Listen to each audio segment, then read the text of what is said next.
Hello mga person ko, magandang buhay and this is my another vlog. Enjoy watching!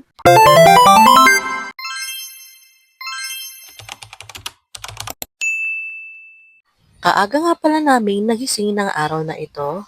Mga 5 a.m. na po yan mga person ko. Nag-alarm nga po pala kami ng 4 a.m. kaya lang inabot kami ng 5 a.m. na. Pinag-usapan talaga namin ng aking asawa na kami ay magja-jogging. Siyempre may kasamang walking na yan. Dito nga po pala tayo sa may Evos naglakad-lakad or nag-jogging. Kung alam niyo po, yung cemetery dito ay dun po mismo yun. Kita niyo naman po, wala pong dumadaan na masyadong sasakyan, kaya dito po kami. Marami nga din po palang mga puno dito, buti na lang ay hindi nila pinagpuputol. Nakatatlong balik nga kami dyan mga person ko. And then, mga isang oras nga po pala tayong naglalakad or nagja-jogging.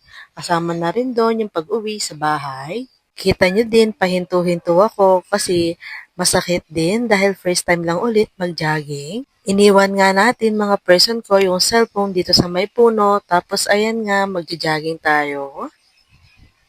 O di ba may kuha kaming dalawang mag-asawa. Babalik pa nga yung mga yan.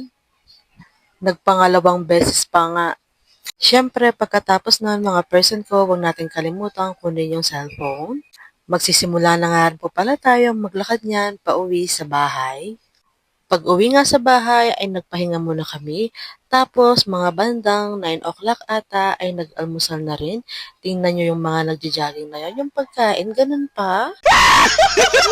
Nag-aalmusal na nga po tayo dyan. Tapos ayan po yung mga marites. Yung pinsan ko nga dyan, sabi niya bakit ganyan daw yung baso namin. Nag-iyak pa nga. Pero kahit ganun pa man ay nagjo-joke lang siya, uminom pa rin po siya dyan mga person ko. Tapos nga natin mag-almusal mga person ko ay dumiretso na nga kami sa taas ng aking asawa. Dito nga ay ililipat namin yung mga gamit ko dito muna sa kabilang kwarto ng aking kapatid dahil meron kaming aayusin. Kapag tapos na po iyon ay papakita ko po sa inyo. Nung pagsilip ko nga sa may bintana, si tatay po ay nag-iihaw na, kaya pala ang bango. Bali yung ulam po natin ay pork liempo barbecue. Ang gandang tingnan ng mga person ko. Oh. Akit na rin yung barbecue nga rin eh. Maranap na ako tuloy. Nalalawin ko la. Buti na lang andyan din sa bahay si tatay at siya yung mag-iihaw. Kasi kapag wala siya, sigurado yung aking mahal na asawa yung mag-iihaw dyan. Or si mama, pwede din po. Nung may luto na nga mga person ko ay kumurot-kurot ako dyan. Ganun din po ba kayo? Kapag may naluto na ay nakikandot-kandot kayo ng kaberanggot? Dito nga ay luto na lahat yung mga naihaw ni tatay. Meron pa nga dyan talong at saka okra po. Sinama ko na nga rin pala sa picture yung apple. Kumakain na nga yung mga marites dyan, mga person ko. Favorite din po pala ni Alexa yan. Ako nga ay di muna ako kumakain dahil wala po yung aking mahal na asawa dahil meron siyang binili sa may hardware. Pamangkin ko, o tingnan nyo, nakatingin siya o kakagising lang yan. Kanya mandang person ko. Habang inihintay ko pala yung aking asawa ay gumawa ako ng masarap na sausawan. Hindi ko na nga pala nabidyohan yon dahil mag-isa lang ako. Ginawa ko lang naman mga person ko ay toyo kalamansi, nilagyan ko ng sibuyas at saka sili, kanya man nakantane. Andyan na nga yung aking asawa dyan at kakain na rin kami. Kagutom ko na nga nung wala siya, kaya lang syempre ihintayin natin yung mahal nating asawa. Dito nga, andito na rin sila tito ko at tito ko. Late nga silang nakapunta dito at late na rin silang nakakain ng lunch dahil naglilinis pa daw sila sa bahay nila. At tingnan nyo naman po, pinaglinis pa daw kami ng tita ko. Paano ba naman kasi ang kalat-kalat sa likod? Simula nung talagang binakod yung sa likod namin, talagang makalat na doon. At tingnan nyo nga yung mga marites na to, nakikipagmaritesan na naman, ano na naman kayang pinag-uusapan nila. Late na nga rin po pala kami gumawa ng merienda dito. Naghihimay nga ako doon ng manok, tapos sila tita ko naman yung naghihiwa ng mga gulay. Kinuha na nga rin pala ni mama sa akin yung manok at siya na lang din po yung nagtuloy. Tulong-tulong nga sila doon para agad din maluto.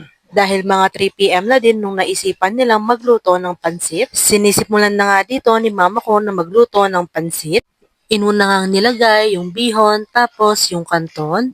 Ako, favorite ko talaga yung pansit lalo na kung masarap yung pagkakaluto nito. Mother's Day nga nung araw na ito, kaya din siguro nagluto si mama ng pansit. Tapos yung ulam pa natin kanina ay liempong barbecue. Kasarap talaga ng mga person. Si tita ko nga pala ay nagwawalis na naman dito. Tapos ito na pala si Ate Kit, naglibre nga pala siya ng ice cream. Maraming salamat! Wedges pa nga yung ice cream natin mga person ko. Dito nga ay mag-i-start na mag-scoop. Rugo katigas na. Pinababa ko na nga rin pala yung aking asawa dahil nasa taas po siya at sinabihan ko siya na magmimerienda na po kami. Nagsandok na nga rin po pala si mama ng pansit dahil luto na rin ito at ilalagay niya nga sa paper plate. Rugo, parang nagpa-feeding program yung mother ko. Maraming salamat po sa food. Nabusog po tayong lahat, di ba? Yung batang makulit, binigyan ko nga siya ng cone tapos nilagyan ko ng konting ice cream para naman din malamigan yung batang to. Yung asawa ko nga ay nandito na tapos kumakain na rin. Rugo, makaya niya itsura yung asawa ko pero kahit makaya niya pa itsura, kaluguran kaya yan. Batak, sobra-sobra. At ayan nga po pala yung ice cream ko. Yung flavor ay gabi keso. Dumating na nga pala si Maynard dito at meron siyang dalang bulaklak at cake para sa kapatid ko. Dahil Mother's Day nga, kaya niya binigyan ito ng ganyan. Tuwang-tuwa yung person natin, no? Paggabi na nga dyan mga person ko at dinner na po, si mama ay magluluto siya ng Shanghai. Tapos yung laman niyan ay pangrelienong bangus. Ang sarap naman eh mga person ko. Hindi na nga po pala kami nag-rest dyan, nagpapak na lang kami dahil sobrang busog din. O siya mga person ko, hanggang dito na lang po for today's vlog. See you for my next one. Magandang buhay!